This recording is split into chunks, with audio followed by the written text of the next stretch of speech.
가장 많이 하는 질문 중에 하나인데 돌출입 치료를 위한 여러 가지 방법들이 있습니다. 그 중에서 본인에 맞는 방법, 특히 얼굴형에 따라서 내가 어떤 치료를 해야 되는지에 대한 질문이 가장 많습니다. 사실 이 질문에 대한 답변은 굉장히 어려운 부분이기도 합니다.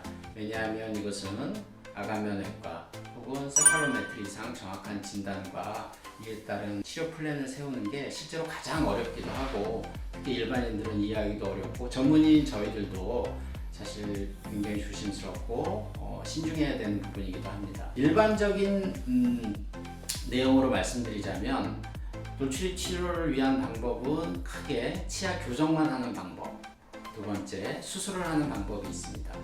치아 교정만 하는 경우에는 뻗어진 치아에 의한 돌출입을 치료하는 데 굉장히 효과적입니다.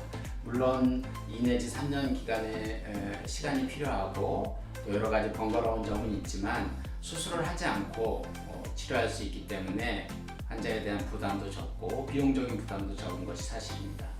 다만 이 방법은 골격성 돌출입이라든지 골격적인 문제가 병합되는 경우, 긴 얼굴이라, 비대칭, 또 심한 돌출입 이런 경우에는 치료가 제한되는 점이 있기 때문에 교정 치료 전에 교정에 대한 한계를 충분히 이해하고 치료를 받으셔야지 차후 후회가 없을 걸로 생각됩니다. 두 번째, 수술하는 방법은 여러 가지 수술 방법이 있습니다. 가장 많이 하는 방법으로는 ASO 방식, 위아래 치아 4개를 발치하고 돌출입 수술을 하는 방법과 양악 수술 혹은 비발치 돌출입 수술로서 전체 절골을 통한 수술하는 방법, 크게 두 가지 방법이 있는데요.